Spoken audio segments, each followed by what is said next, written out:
want everybody, if you would, to turn to Matthew 28.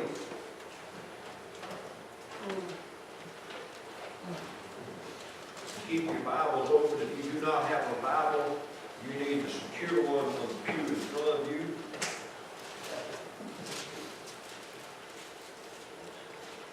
Matthew, what I'm sorry? 28. Okay, thank you. Pardon? 28.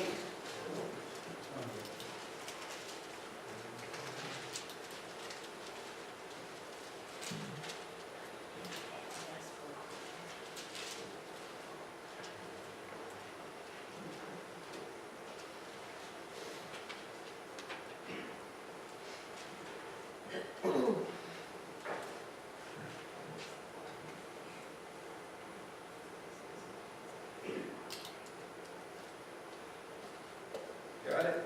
We're going to look at verse 19.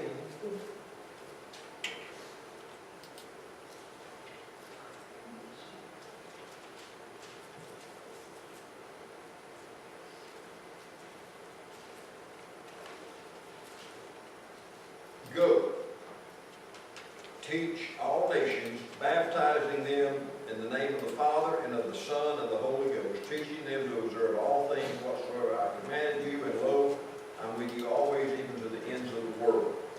I just want you to concentrate on one little verse, or one little word in chapter 28, verse 19. It says, go. Now I'm going to read you some definitions according to Webster, the definition of go. Okay?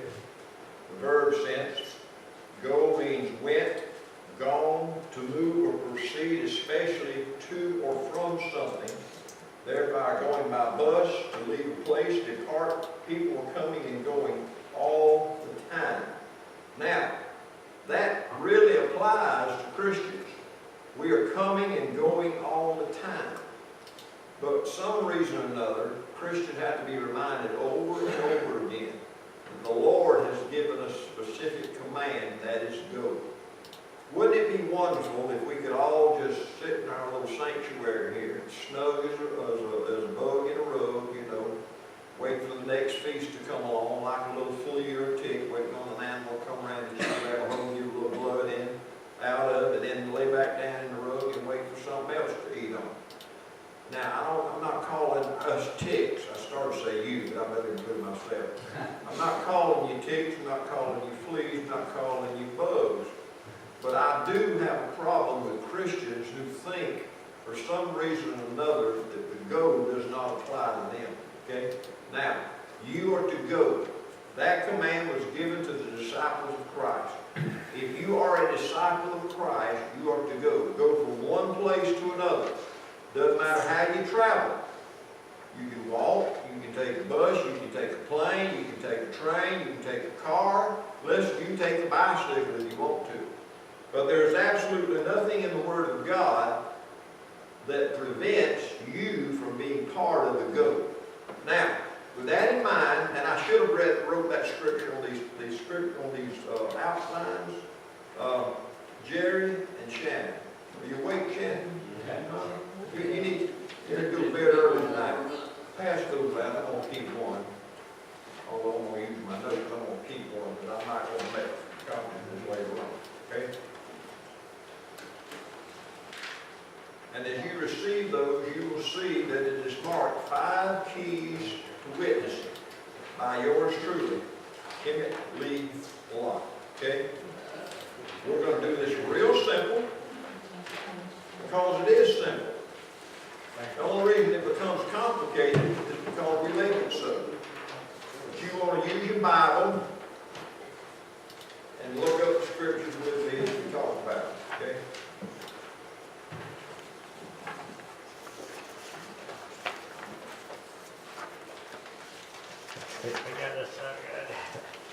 Everybody got one?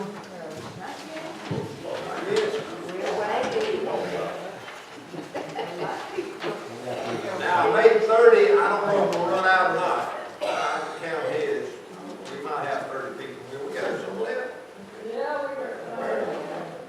I need one here.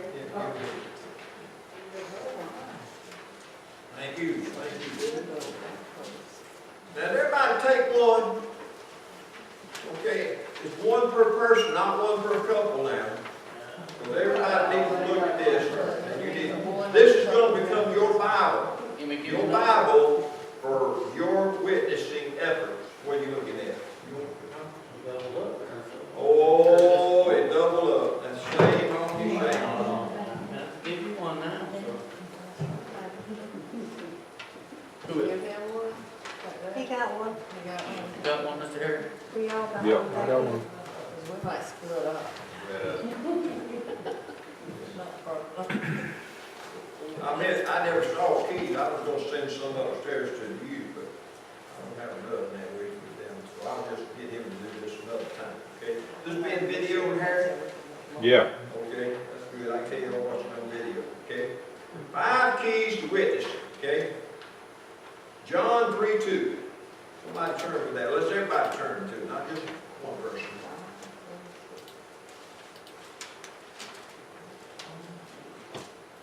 Now, everybody who goes to Sunday school is familiar with these passages, okay? But maybe not in the light that we're going to talk about them, okay? We'll start in verse 1. There was a man of the Pharisees named Nicodemus, a ruler of the Jews. The same came to Jesus by night and said, Rabbi, we know that you are a teacher come from God, for no man can do these miracles that thou doest except God be with him. Now, the story plays out that Nicodemus and Jesus met on a rooftop. Now, the reason they met at night was because Nicodemus was a Pharisee, and the Pharisees usually did not have any acquaintances with Jesus because they were enemies, okay, against each other. So they were, if they saw one of theirs with Jesus, he would become an enemy and probably an outcast of the Pharisees. Now, what is happening here is very plain. Once somebody made an appointment to see Jesus, okay? In other words, Nicodemus wanted to find out who Jesus was, and so he made an appointment, a time that he could be gathered. Now, again, it was at night. That's not a bad idea either. So, you are going to become a witness for the Lord. I think it's very important to make some kind of appointment. Now, that appointment does not need to be made days ahead. It can be made the same hour. Just call and say, hey, I'm so-and-so from Providence Church. I'd love to come by and visit with you and your family for a while. Now, you either get an invitation to come, you either get an invitation not to come. But that opens up the door and also helps to break the ice for what you're about to do, and that is to communicate the gospel with them in some way, fashion, or form, okay? But make an appointment, especially in this day and time, because people are here and there, and if you go in the middle of supper and fried chicken is cold while you're trying to talk to them about Jesus, you're not going to get very far, okay? Because that's the way people react, okay? So, make an appointment, okay? All you have to do is, hey, I want to come visit with you. You know, you find out who they are, where they live, say, I'd like to come and sit down and talk to you a little bit. That's the first step. It's not a hard step. It's a very easy step. But in this day of time, it worked for Jesus, and it will work for you if you take that advantage. Now, understand this. If they don't want you to come and they're not interested in your church, and they're going to give you a negative, and you should not be discouraged over that. You say, well, that's fine. I'll just find somebody else. I do promise you this. There are people out there who will open their doors to you to come in and talk to them because they are there. They're wanting folks to come and talk to them about coming to church or knowing the Lord Jesus as a personal Savior. And the reason is because God has prepared their hearts. Now, we live in a very disassociated society where people don't like to be bothered. Now, the reasons for that is because of telemarketers. You know, I don't like them, you don't like them. And if you call you, they may think you are a telemarketer, and they may cut you off of that. But I promise you, somehow or another, if you can make an appointment with somebody, and you know enough about them, you might even see them at church. They've been coming regular, but they're not members. You might call or find them in the church and, can I come and sit down and talk with you next week or, you know, a couple of days? Any questions about that? Any comments? Yes, sir. A lot of times these people, you don't know how to call them, you don't know who they are or anything, you almost have to make a visit just to find out, you know, who they are. Okay. That's not bad either. You knock on the door and say, this is not a good good time, we'll come back tomorrow, we'd like to sit down and talk to you. That's actually an appointment, you know. You go to the door and say, you know, or, Now, that's the only way you're gonna find out. right, or you could go to the door, or you could leave a flyer in the door and put your name on it, said, love to come back and talk to you sometime, please call me at this number. Yeah, you're right, you're absolutely right, because there's so many people scattered out today, they love their privacy, and it's hard to get to them. But that actually is an appointment. If you go knock on the door and say, you know, don't want to come in today, but I'd like to come back another time and talk to you. Anybody else have a comment? Nod your head like a million ago. Got point one, okay? Let's go to point two. Take somebody with you. Look at Mark 6.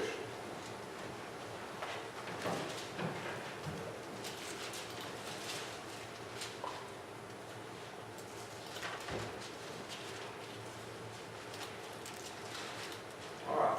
Mark 6:7.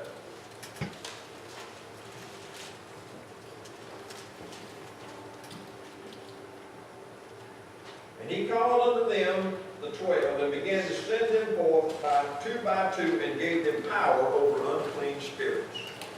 Now, witnessing by yourself is never good.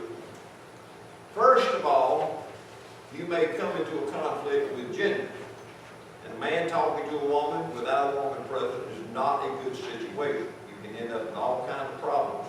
The second reason, and Jesus was the initiator of this, he says 2 by 2. Why do you want to send out 2 by 2? Huh? Well, the witness thing we talked about 2 weeks ago, that's important also. However, another important reason is because when you go and try to talk to anybody about the Lord, there are going to be distractions. If you have ever been in anybody's home, even anybody's hospital room, and tried to talk to them about the Lord, there are distractions. The dog's barking, the television is blaring, the children are screaming. So the second person has a purpose. One person is to do the witnessing, the talking, and this other person is to take care of distractions. You're there to pray. First of all, you're there to establish witness. You're there to give support. You're there to pray the whole time the other person is doing the talking. And if you have some things to add, that's good. But the real reason you are there is to take care of any distractions that comes up. I have been, and sometimes, Donna was with me saying, here, let me take the baby. And then she'll take the baby to another room. Or the dog's barking, any kind of distraction. You know how she is with animals, she can do that. Or even if I'm gone with another person or another man, they can say, let me do what I can. And your job is to try to get down to the distractions away so the other person or the family can listen to the gospel of Jesus Christ. So they play a very important part. They give you courage and strength in numbers. Jesus knew why he was sending them out 2 by 2. And the second person that you're taking with you is very, very important. So, if you make an appointment, you say, me and so-and-so would like to come and visit you next week. Is that okay with you? Is Monday a good day with you? Now, weekends are really good times. Now, everybody's tied up Friday and Saturday, but Sunday afternoons are a good opportunity. And since we started on Sundays, you might use Sundays as an opportunity. Could we come by, could so-and-so, me and my spouse, me and my friend, could we come and sit down and talk with you a little bit? And they'll either say yes or no. But don't attempt this by yourself, okay? Now, as a preacher, I go by myself. But I go on the premise that I'm a pastor and I'm there, you know, just to welcome to the community and tell them about the church and other things. But usually, if you're going to go out as a Christian and you're going to witness, you need to go with somebody. Now, I've asked you last Wednesday to find, and I mentioned it Sunday morning, to find you a witness partner. Has anybody made any progression toward that? Anybody? Just not interested, huh? Nobody. Well, who are you going to take? Who are you going to take? You need to take somebody, you need to find somebody to go with you, okay? I need to get over my second month. Jackie and I talked about We it, have been. and he said, he's gonna take, I said, why don't you go something together, they're putting it together. So y'all going as husband and wife, it's your team, that's great, y'all go. That's good, but some of us don't have husbands and wives that are able to go, okay? There's George, John, myself. Donna's help is not able, I mean, she would not go in anybody's house and sit there, because she can't hear anybody talk, so she's not gonna go. She's totally deaf in one ear, she can't hardly get around, uses a cane to work with now, so she's not going. Yes, ma'am? Would you suggest, is it like two females, like what if I say? If you're going to visit a female, yes, as long as there's somebody there with you. And my first person I think about is maybe Michelle, because she's youth age as well. Is that safe? Okay, hey, that's fantastic, if you're going to visit youth, or she could be the one to handle the distractions while you talk. By the way, while I'm talking to you, you know who moved into the yellow trailer between us, you and the church? You know who lives in that trailer? With the wood fencing, Uh-huh. that's the same ones who live back in the older one up in the driveway. Do you know anything about where they go to church or anything? You know their names? Yes, they visited here before. That's the people that visited here. Somebody told me they lived down below Bob, and I was thinking that was a lady and husband. He's a firefighter, right? Yes. But that was a summer home, right? What's his name? What's the name? Danny and, I can't remember her name. Well, the time they were just coming down occasionally. They were still living in Lexington. And I asked her last summer, y'all come on back, and she, well, she just didn't feel ready to come back, so So they're not going anywhere? I'm not sure. Okay, all right. But we That's can, enough. we can re-talk to her and him. Okay. Well, if they're not going anywhere, they're open game. You know, you have to have, what's the word? The dedication of a deer hunter. You know, a deer hunter will go sit out in the woods in 20-degree weather with a gun, and they might not see nothing. And pour down rain, but you know what? If they don't see nothing, they'll go back. They'll go back. They'll keep going back because they know there's deer in the woods. They're going to go, and if one shows up, they're going to shoot the hound out of them, right? So anyway, you got to have that kind of dedication. Go And back when they and go come back. here, you've got to show them friendship, you've got to talk to them, Correct. and Yeah. you've got to make them feel God's presence here. Okay, all right, let me go on and finish. I only got 10 minutes. How did I run out of so much time? All right, praise, all right, Matthew 17:21. Let's look at that scripture right quick. I didn't know I was running out of time. My old age, I'm getting long and saying more and talking less. We're talking more than saying less.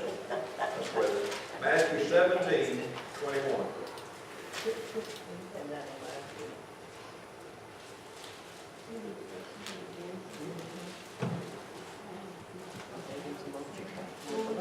All right, 17:21.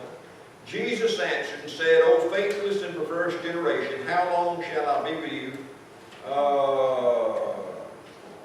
That's not it.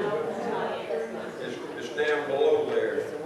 Verse 21, okay, yeah, okay, I was reading the wrong verse, I'm sorry. Verse 21, howbeit this kind goes out but by prayer and by fasting. Now, we know what happened here. Jesus delivered the thing, and the disciples said, why don't we have that power? Because you must pray, you must fast before you witness. Okay, now, prayer, we understand that. Before you go, you have to have prayer. Prayer precedes everything that we do. Prayer precedes preaching, precedes teaching, precedes singing, and it precedes witnessing. And so you have to pray. Now, what about the fasting thing? Don't do like the Muslims. You know, this is the month of Ramadan. And so they fast, man. You believe them Muslims, they fast. But here's the key now. They fast all day long. They won't eat anything all day long. But when the sun goes down, they pig out. That's not fasting. And they're doing it for the wrong reason anyway. But what you're doing is I'm going to skip a meal because I want my witness to be effective. And Jesus said that weakening the body strengthens the spirit's awareness so that when you witness, you have a higher sense of spirituality when you share the gospel of Christ with somebody. Any question about that? Let me go on. John 4:7, and this addresses what you had to say, Miss Annette. John 4:7. Everybody knows that this is a particular story about Jesus witnessing, okay? But look what he said.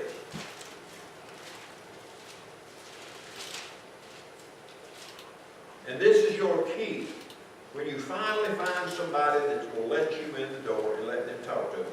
He says in verse 7, then comes the woman of Samaria to draw water, and Jesus said unto her, give me a drink. Now, a very simple statement, but what Jesus was doing was breaking the ice. Now, what you have to do to be an effective witness is to have small talk, okay?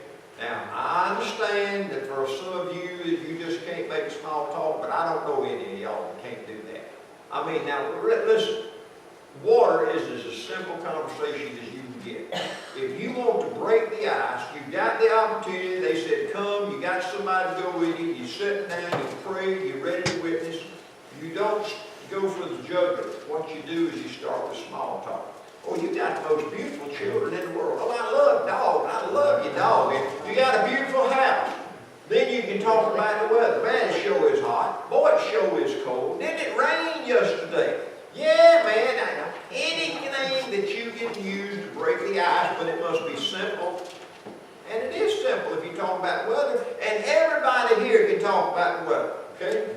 It was cold last night, wasn't it? Man, it got down to around 60 degrees or 50 degrees last night. It was real cold. It was, wasn't it? You break the ice with small talk. And you show that you care. Huh? You show that you care.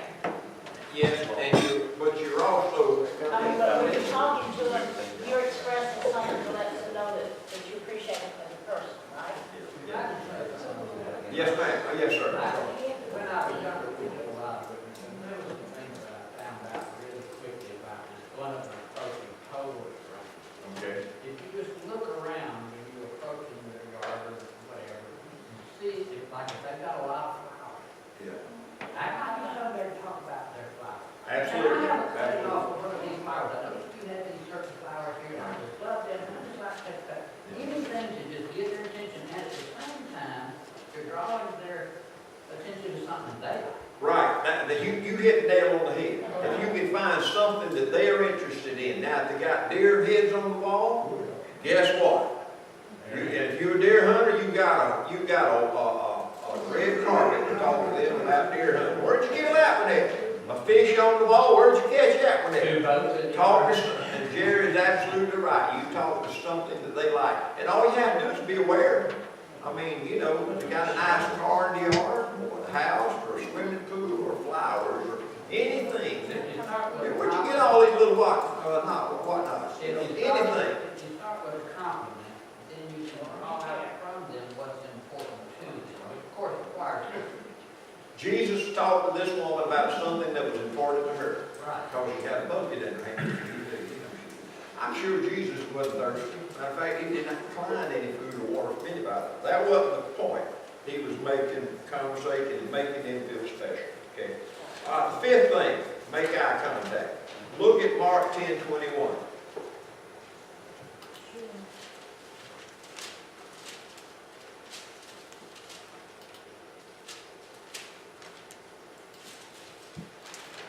You will find that Jesus did this on many, many occasions.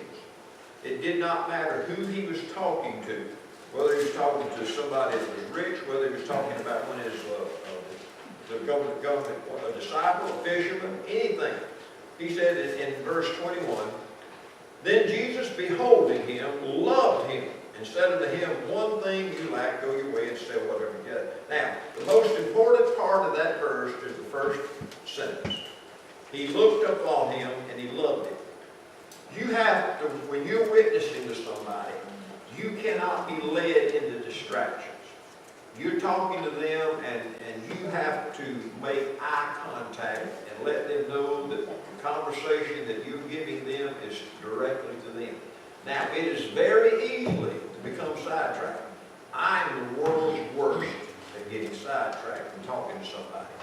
I'm a very bad example in church. When somebody's telling me something and somebody walking by and I'm shaking hand, hey, how you doing? That is rude. It's disrespectful, and it should not be done by anybody, okay? And it's not the way to witness.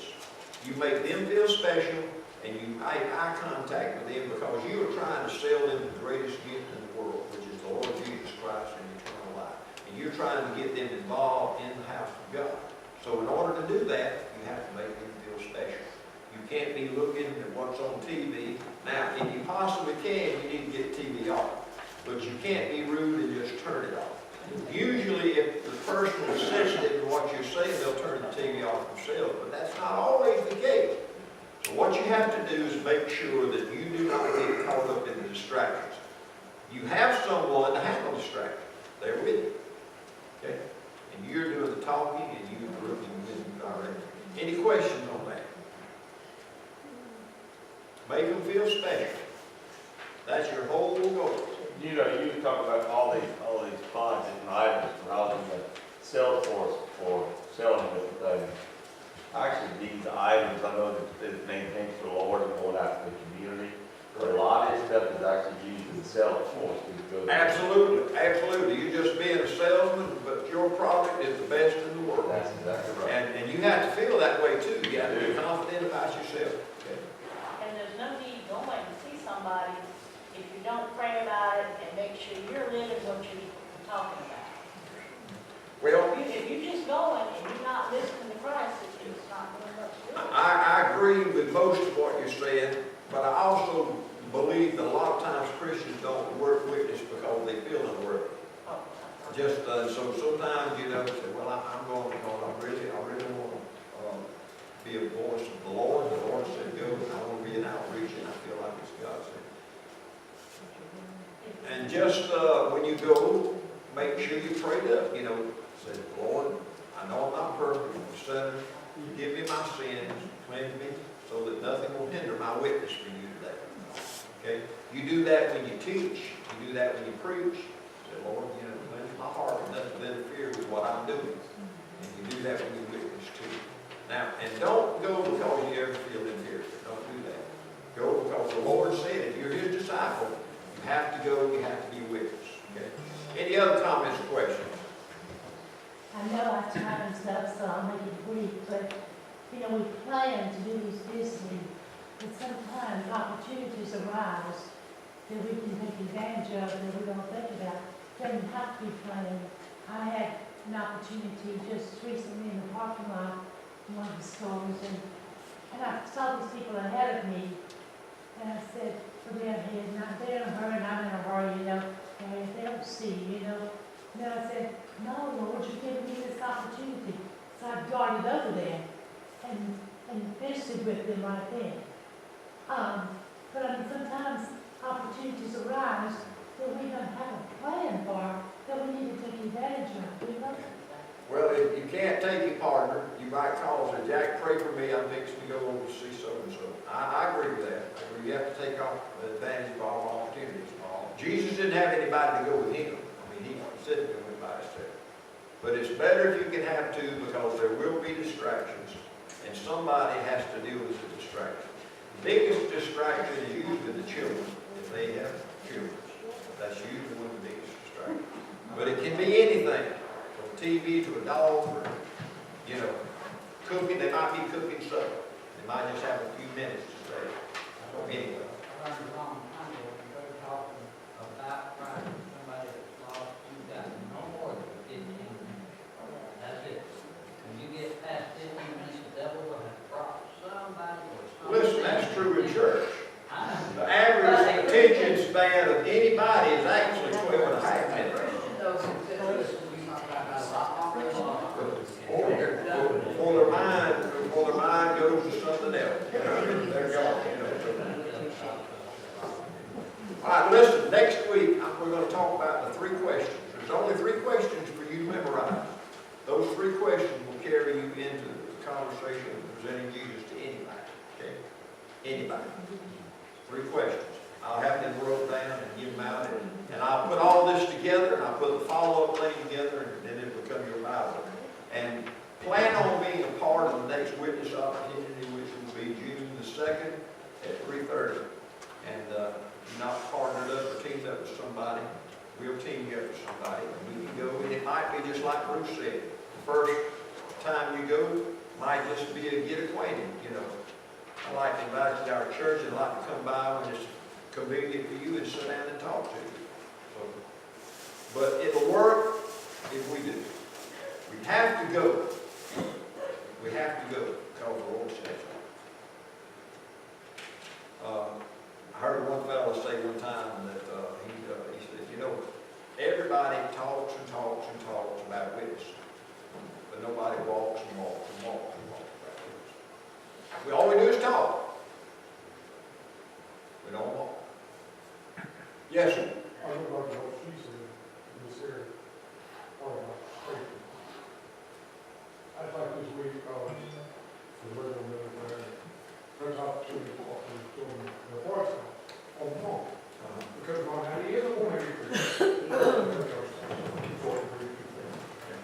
All right, thank you. You're dismissed.